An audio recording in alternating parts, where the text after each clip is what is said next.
Hi, I'm Philip Holton, and you're watching the second part of the Charlie Geyer interview.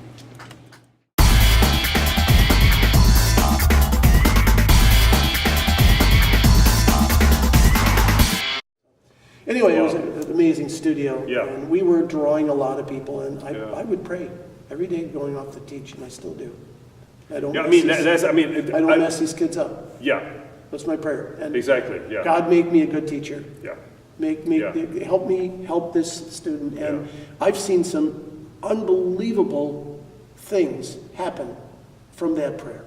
yeah, I mean, usually I start out this interviews kind of on the funny side, but I mean, this is, I know, you know, I mean, you have a strong Christian faith. Very strong. Which I do too, and that's, and I mean, you obviously, you're a living testament to how important that is in your life. There he is. And Alan Barnhill was, did I tell you this story ever? Alan Barnhill was very instrumental in that. Okay, yeah.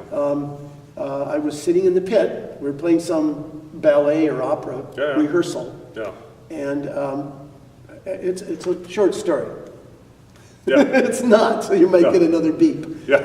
Okay, so when I was in the Chicago Symphony, when I moved up to second, it was about 4 months before Phil Smith joined us, because he was finishing his master's degree at Juilliard. Yeah.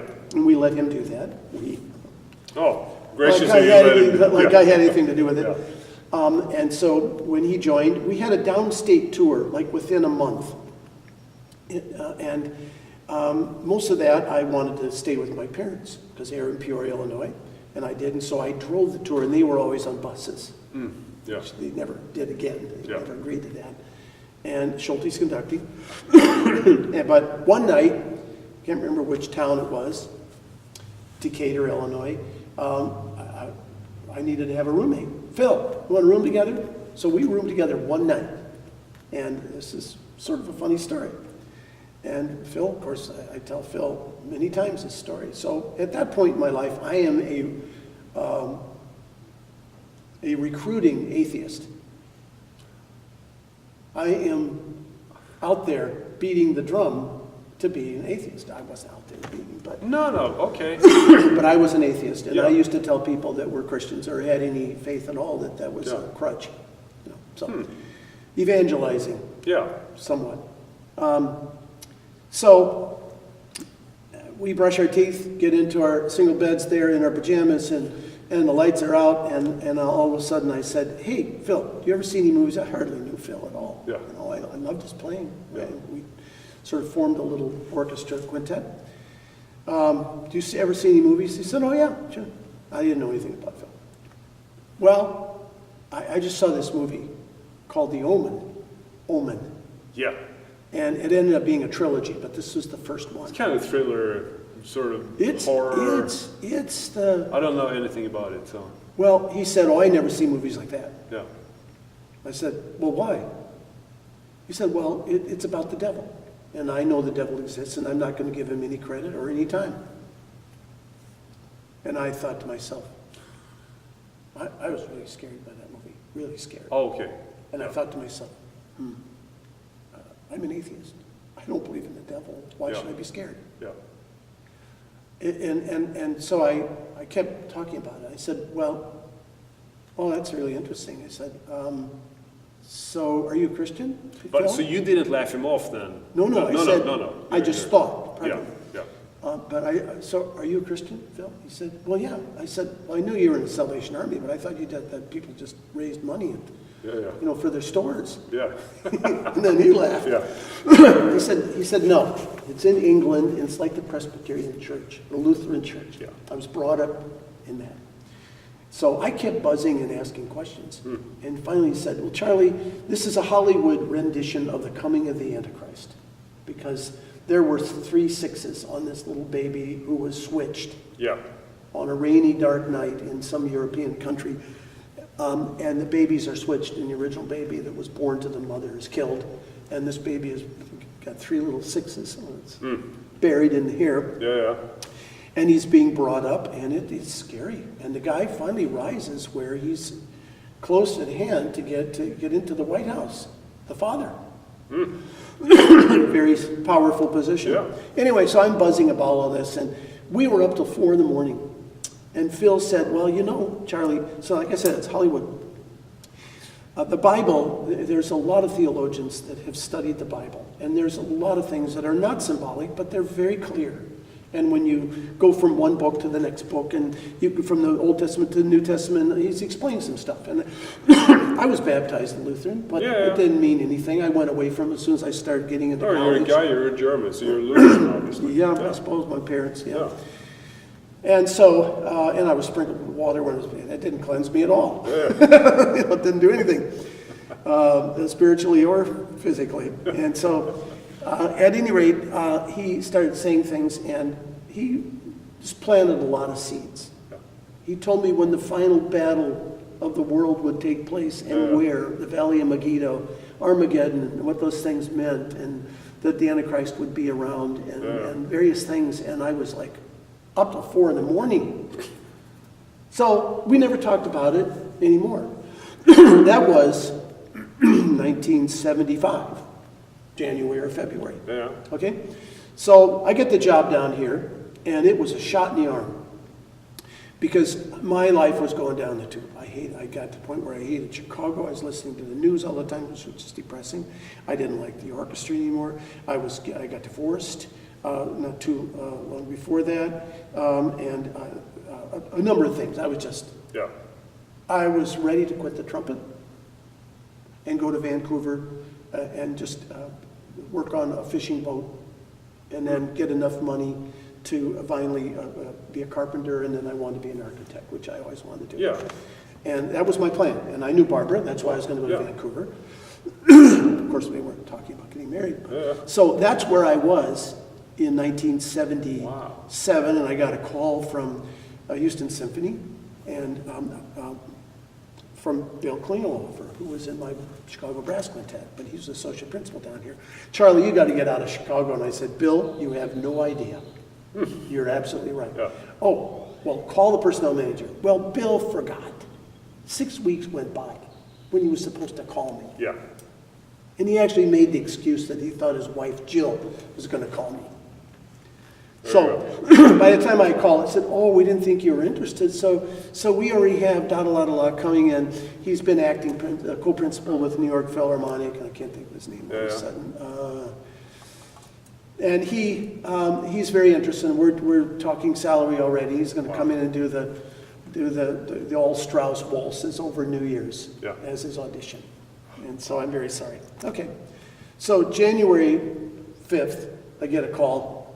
Are you still interested in coming down and playing with us? I said, well, yeah, but what happened to da-da-da-da? And he said, well, he didn't get the job in the New York Phil, and it was between him and Phil Smith.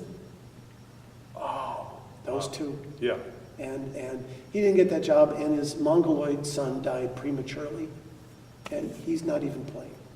He's really having serious emotional problems. Yeah. So I said, oh, wow. So we have a date right here, February 5th. If you could come in, we're doing Mahler 7. We'd love to have you come down and play with the orchestra. Principal, yeah. So I thought, on a lark, I thought, sure. I played second on one rehearsal when Chicklitz was sick. I didn't get to record it. I may have even played that concert, but I thought, I'll be happy to do that. So I knew Tom Bacon, the first horn, and I knew Bill Klingelhofer. So I stayed with Tom Bacon, and I came down here, and I didn't look at the part. Oh, you knew the piece, Ken. Well, a little bit. You've heard it. I played second on a couple of rehearsals, and I thought all Mahler's alike. Yeah. And at that point, I played all of them with Chicago Symphony. Yeah. I played second on Mahler 8th when I was fourth trumpet. And, played them all. So they're all alike, There's a lot of nice trumpet in there, but I didn't look at the part until I got done the night before, and he said, well, I brought the part here. I said, oh, thanks, Tom. So I looked at it. And so I met Warren Deck, that next morning, and then I look over to see who's playing euphonium. Ba-ba-ba-ba-ba. It's Warren Deck. Okay. He played the euphonium solo, right? So anyway, I couldn't play it any better. But I wasn't even thinking about it. I was so just- casual. yeah. And whether I was in shape or not, I probably was, because I'm playing second. I was Yeah. playing all the time, and I was Yeah. playing in Music of the Baroque, playing principal Yeah. in Music of the Baroque at that time. This is 1979, and or 78. Anyway, Lawrence Foster offered the job to me. Intermission of the first rehearsal. I was the right guy. Yeah. So at the end of the week, I did an obligatory stand-up audition, played a few pieces. Yeah. And then I told Barbara, I said, before I quit playing, because she knew I was going to quit. Yeah, before you get the fishing boat. Yeah, and that Christmas was the worst Christmas. I got real sick. I mean, I was with Barbara in Vancouver. It was when I got back that I had a phone machine, and there was a message to call. I was at my lowest ebb, didn't play a note, didn't play anything. Wow. So I was really done for it. Yeah. So anyway, so I got that job, and the following year, I was in the opera pit, and it was January. Following year, I'm in the opera pit, and I met Alan, and on his chair, we just broke for him, go to the John, and I looked at his chair, he had a book open, and it said Armageddon. 1979, 5 years, 4 years later, Yeah. Armageddon, it was a paperback. And I picked it up, and I'm sort of looking at the end, or whatever, a little synopsis. I wonder what's going to happen here. Yeah, and I was, wow, and I put it back down, and Alan came back, and he, later on, he told me, so I knew somebody picked up my book, Yeah. and, because it wasn't in the same place. Yeah. Smart guy. And I said, Alan, when you're finished with that book, I'd like to read it. He Yeah. said, I just finished it. He lied. For a good cause, though. And at that point, there were two Christians in that orchestra, Alan and a guy named Ken Walkup. And his name was at the front of that book. So Yeah. he was reading Ken's book. But he Yeah. gave me that book. And at the end of the rehearsal, he grabbed me in my locker and he said, here's another book. It's similar. Well, I took the smaller one because I'm a slow reader. Yeah. A week later, I'm going to go to, there's bass trombone. It's a bass trombone, yeah. There goes the school right Yeah, here. okay. And he, and so I read half that book, go to see Barbara for her birthday, February 9th. And this is February 7th, something like that. And I read half that book, and I was so ready. Yeah. And here's what the book was. The book was prophecies all through the Bible, Yeah. that Okay. all of them, and the result, when it took place. Yeah. Sometimes after 2,000 years, like when Jesus said, when he was asked by his disciples, he said, they said, well, when are these end times coming? He said, well, I don't know, only my Father in heaven knows. Yeah. But you should look to the fig tree, and when it blossoms, those Then you will be know. the end Yeah. times. Yeah. Well, 1948, Israel was given back their land, Yes. Yeah. almost 2,000 years. Yeah. 1,900 years, at least. And now it's number 3rd producing fruit and vegetable country in the world. So Is that right? the fig Yeah. tree was Yeah, always almost. Israel, Yeah. and when it would come to fruit, and it was things like that, when I Yeah. went, and I just, every one of them I went like that. And so as soon as I saw Barbara, Yeah. and I started telling her all this stuff, and Yeah. she was a perfect devil's advocate. Yeah. She, well, that's a coincidence. And no, and she was getting a little freaked out that I was getting so worked up. So 2 days, I only had 2 days off. So I'm on the plane the next morning after her birthday, and I finished the book halfway, just before we were supposed to land in San Francisco to catch my connecting flight. And I knew all the flights in the world. I knew that I had to make that flight because I was playing Pulcinella that night. Yeah. I had 2 hours and 45 minutes between landing Yeah. and arriving Again, for yeah. the concert. Yeah. And I had my black suit coat, top and tie in my car at the airport, and I was at Bush. Yeah. So they served the dinner, and there were not a lot of people on that plane, maybe 35 for some reason. But in the captain, it was the best dinner I've ever had on an airplane. Because when I finished the book, here's what I said. Not out loud. I said, Yeah. there's a God. there is a God. I believe there's a God. I know there's a God. And I'm sorry, God, for leaving you. Yeah. And that's about all I said. I said, so I want to read the Bible. And no churches. It's just between you and me, okay, Yeah. God? That was my prayer. It wasn't much of a prayer. No, but it was. But right after, and then the meal was served. How could they serve this on an airplane? You can imagine. Yeah, it was just like regular food, but not my brain. No. So then the captain came on. Those on the left side of the plane, if you look down, you'll see that big mass of gray. Well, that's covering the San Francisco airport area, and we can't land there. So we are on our way to LA. Uh-oh. Uh-oh is right. Yeah. I prayed. Yeah. I said, God, this has nothing to do with me, but we have to fix this, because if I go to LA, I'll be too late for that concert. And then I forgot that I even prayed. And so we're in the air a lot. We're flying. Yeah, you know. And it's all gray outside, just gray. And I'm still sitting, because I had moved over. I was in the middle, but I moved over to next to the window. And now the captain said, make sure your seatbelts are fastened. We're about ready to land. And so I'm looking out there. I can't see anything. And the moment we touched bottom, I could see the wheels. The moment we touched the circling. And we circled for an hour and a half. Wow. Circling.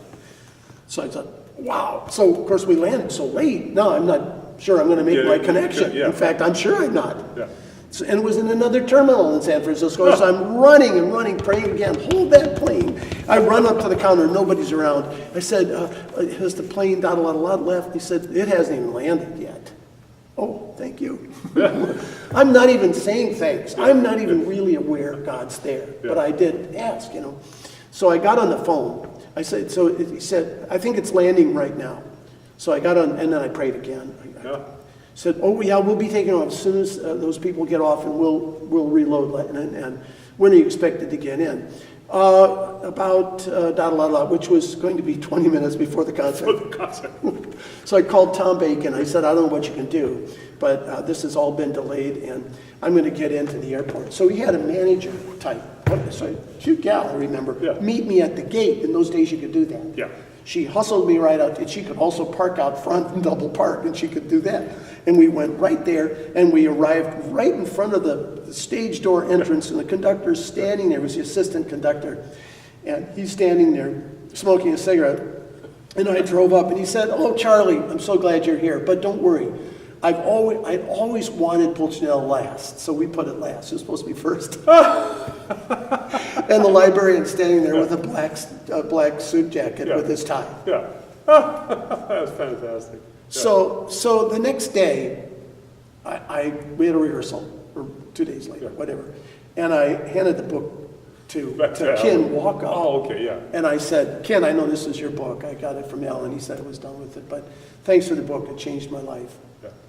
Wow. And obviously, not unbeknownst to me, he ran over to Alan. He said, something's happened to Charlie. We got to pray. So they stood over in some corner, and they're praying about me. You know. Wow. So Alan comes over, and he's nervous, a little nervous. I said, how was the trip? I said, it was good. Thanks for the book. It was really good. He said, well, if you ever want to talk about it. And I went, because, I've got this agreement with God. Yeah. It's private. Yeah. And so I went, something like that. And I said, yeah, sure. And so the rest of the rehearsal goes on. Yeah. I get home. It's a double rehearsal. Get home at the end of the day. The phone rings as soon as I walk in the door. Hi, it's Alan. Can I come over and talk? Okay. So he comes over, and we're sitting across. I had a rented house. He still knows the address, 32 Bash. Yeah. And he's sitting across from me, and we're talking about the conductor and the weather. Yeah. And finally he said, so tell me what happened. He got the Reader's Digest, like this. Yeah. So I read half the book up, saw Barbara. I was really enthusiastic about the book. I finished the book, and I agreed there is a God. And I want to go, I want to read the Bible. Yeah. And no churches, it's just between him and me. Yeah. And that was it. And he's got a big grin on his face. Of course.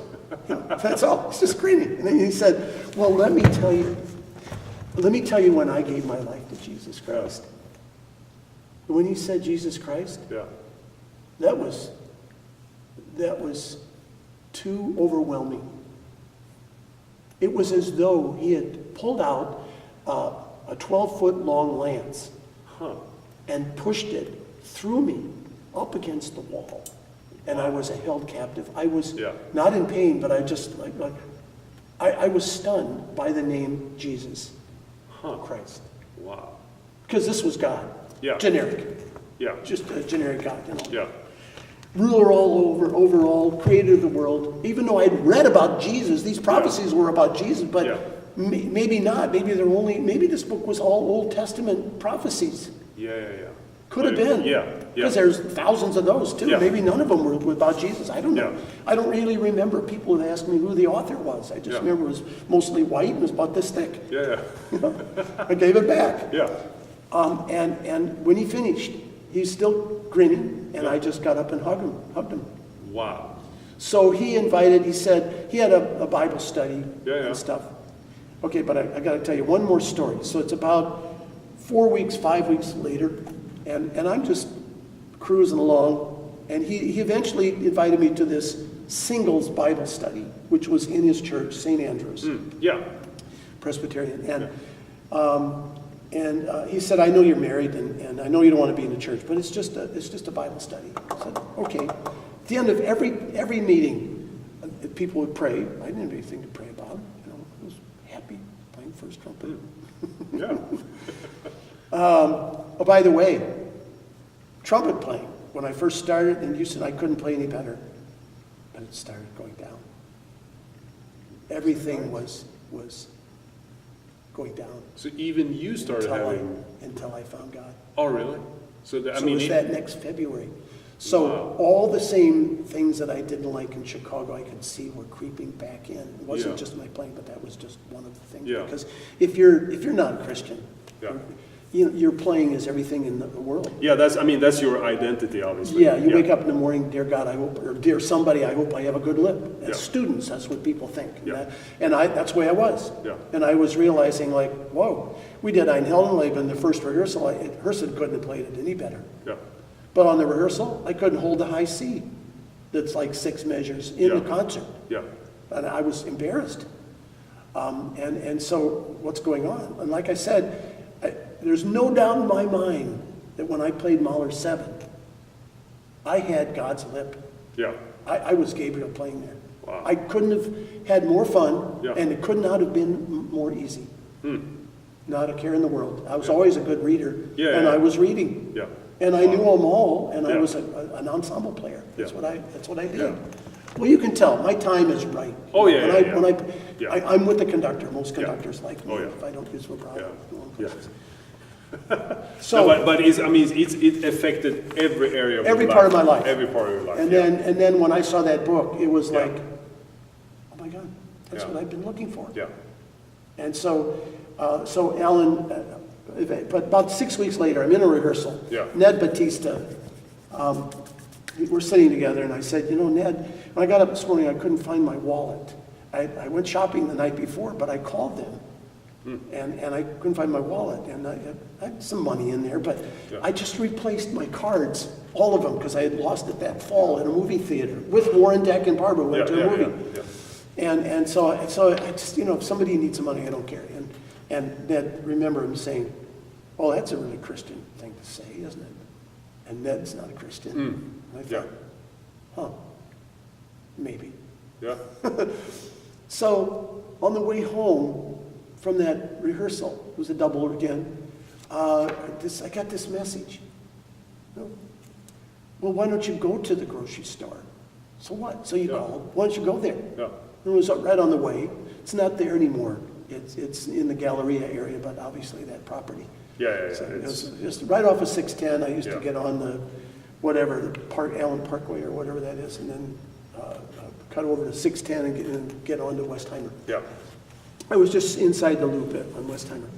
And so I went to the store, and I went up to the checkout counter where I got it. And they said, well, we don't know, you got to go over to the customer service. Yeah. So there was probably about 6 people in front of me in the line. I got another message. It said, well, why don't you pray about it? I hadn't prayed at all Yeah. since then, about anything. Yeah. I was exactly like the parable of the seed that falls on the path and gets strangled. Oh yeah, and it doesn't get doesn't take root. doesn't take root. Doesn't get any water. Yeah. That's what I was. Yeah. Going easily that way. Yeah. Even though Alan came over and Yeah. did it, and so I was just, why don't you pray about it? Okay, here's my prayer. Okay, if there is a God, make my wallet be there. That's a great prayer right there. It's not how we're taught to pray. And then I forgot even that I didn't say that prayer. I'm just standing there daydreaming, whatever, checking out some groovy looking gal coming in. Why would she wear such few clothes here? I know the weather's nice, but geez, what are you advertising or something? Whatever. And so I get up to the front of the line with no hopes at all. I said, do you know if a wallet was turned in here? I didn't ask my name. What color? I said black. Is that it? Wow. And that's what I did. I stood there. Your jaw was. I mean, God was standing right next to me. Yeah. Or an angel to make all that happen. And it was really scary because it was so obvious. And finally the guy behind me said, I mean, I knew it was mine. I said, yeah. I didn't even say thanks, nothing. The guy behind me said, you done there, mister? So I start walking toward the door with her, just stunned, absolutely stunned at the presence of God right in front of me. And, you're going to make this serious or not? I said, what all do you want to see? Yeah. What more can I do for you? Yeah. What's the next, I gave you the book. Yeah. What's the next magic I can pull? Yeah. I had Phil Smith talk to you. What's the matter with you? Yeah. So just reaching the door, another message. Why don't you look inside? All the money's there, everything. Wow. I know what must have happened. I didn't leave it at the checkout counter. Yeah. I lost it when I went out to the parking lot. I had an MG, little convertible. Oh yeah. And I was wearing shorts, and it was in a side pocket, and it squirted right out as I stooped down to get into that car. Yeah. It's sitting there in the middle of a parking lot. In Houston and Galleria. Some dude, woman, guy, picked that up. I had to think, wow, maybe looked in there and there's money in all those cards. And you know what they got? They got a message too. Yeah. And they listened to it. Yeah. And I hope they got a great blessing. Yeah, they did, I'm sure. Because God used them. Yeah.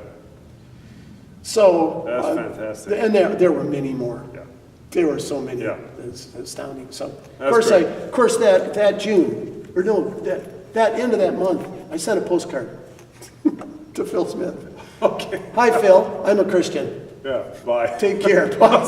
I'm sure he treasured that. No. So June, Phil was called from New York. Yeah. I come up from Houston. Barbara flies in from Vancouver. The three of us joined together and did something that we had been doing a lot of, but it was the first of the brass choral concerts with Music of the Baroque. Wow. With the entire trombone section, Jay, Chris Foley, Kleinhammer, Gilbertson, and 2 horn players, Tommy Howell and his wife. Yeah. And the 10 of us played the early Music of the Baroque, the first one. Wow. Phil just got off the plane. Yeah. I just got off the plane from Houston, and Barbara had got there a little early. So everybody's glomming around Phil, because it's his first year playing Copenhagen in New York. Yeah. A lot of them had seen me during the year, because You were there, yeah. That was always my home, and I came back to play Music of the Baroque a few times. So they're all talking to him, and I'm sort of waiting my turn to talk to him, and he's like a little bit ignoring me. And finally everybody's gone. We're going to have the rehearsal now. And I go up and said, Phil, how you doing? He said, you sent me a postcard. Yeah. I said, well, I wanted you to know. A postcard. Do you know I've been praying for you every night for 4 years? Every night. I said, well, it worked. That is awesome. That is so funny. So, yeah. So I owe a lot to Alan Barnhill Yeah. and of course, Phil Spring. Yeah.